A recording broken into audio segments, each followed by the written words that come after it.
2001, Brazilian football was shaken by a call-up to the national team that shook the sporting world. The Brazilian team announced the inclusion of a player whose performance on the field seemed unjustified for his call-up.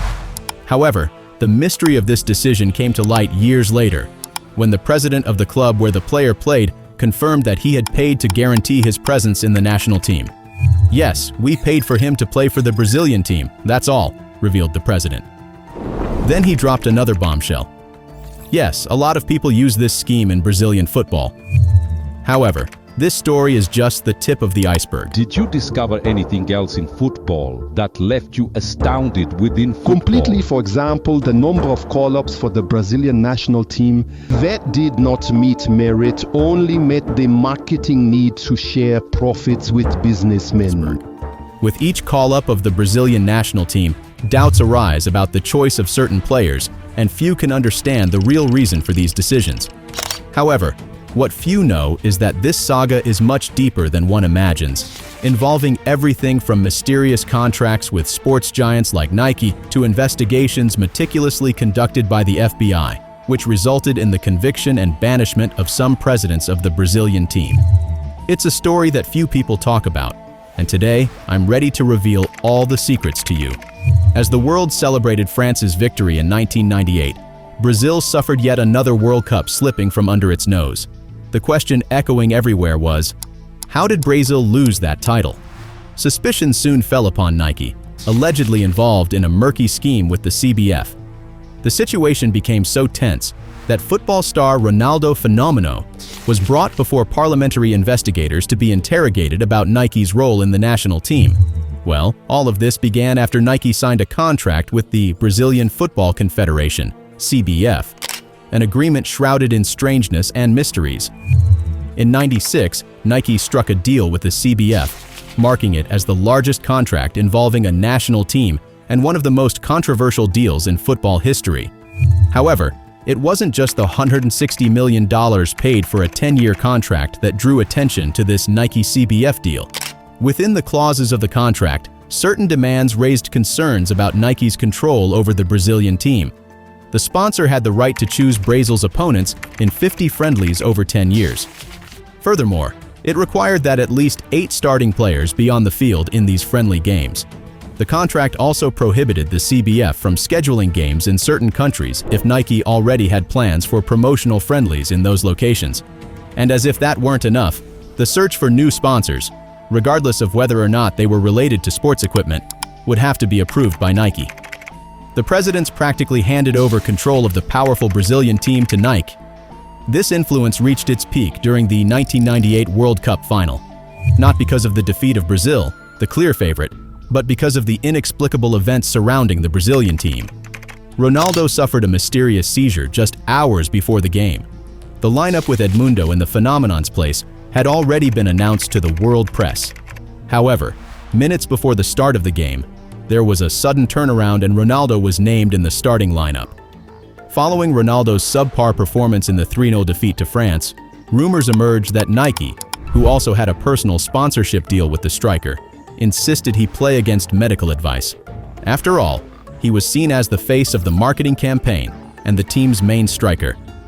In Edmundo's leaked audio, he also mentioned the existence of a contract that obligated Ronaldo to play in all matches.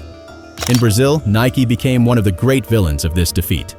Upon returning to Rio de Janeiro airport, the team came across a banner that expressed national sentiment in a simple and direct way.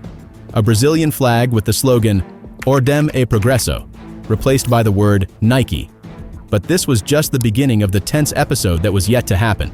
In 2015, an FBI investigation brought shocking details to light. In addition to the sponsorship contract worth $160 million over 10 years, Nike agreed to pay an additional $40 million outside of the contract to the Brazilian company Traffic, the company that holds the national team's image rights, these values being transferred to an account in Switzerland. Of this $40 million or $30 million had already been paid between 1996 and 1999, with half of this amount, strangely, ending up in the hands of the then president of the CBF, Ricardo Teixeira. Interestingly, Teixeira was the one who sold the rights to the selection to Traffic. Furthermore, A percentage of the $160 million in the official contract was also divided between the owner of Traffic and the president of the CBF. As a result of these revelations, other CBF presidents were also condemned and banned from the world of football. If I call up player X, that player will become much more valuable. The profit will be shared among several people. Clients, businessmen, and who forwards the player themselves. Recently, there were rumors of a possible renewal, but Nike imposed some clauses, one of them being the anti-corruption clause. And all this did not mark the end of the scandalous plot surrounding the national team. In the face of this whirlwind of corruption, it is harrowing to ponder what could have happened behind the scenes, especially involving the shady player call-up schemes where no one can understand why certain players were called up. Luciano Bivar, former president of Sport Club, Brazilian Football Club, once admitted to having paid a commission to facilitate the selection of midfielder Leomar for the Brazilian team in 2001. In an interview with ESPN, the club's then director confessed to having paid an amount of money to a lobbyist who intermediated the contacts to guarantee the player's call-up. Everyone lobbies in Brazilian football. Ask Coach Felipão, for example, how many agents called him asking for someone to be called up.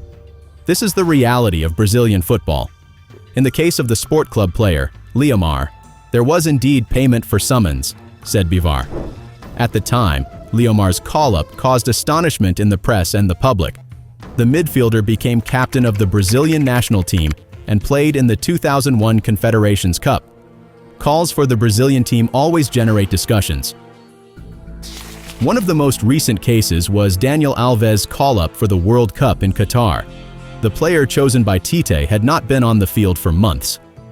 Businessman Wagner Ribeiro, who has represented names like Neymar and Kaká, revealed that there were call-ups motivated by financial interests, aiming to value the player in future transfers to Europe.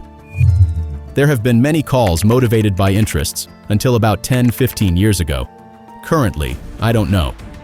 There are also cases of agreements in the youth categories, with managers and coaches receiving money to approve players, he said. Recently, the call-up of striker Matheus Cunha generated intense protests. The player was called up for the second time by the then-coach at the time, Fernando Diniz, despite not having a good time at Wolverhampton at that time. Matheus Cunha played 7 matches in this period and did not score any goals. It is important to highlight that he and 7 other players called up by coach Fernando Diniz were owned by the same manager as the then coach of the Brazilian national team. But anyway, now I want to know his opinion. Do you believe that there are conflicts of interest in the Brazilian team to this day? Write here in the comments and I want to know.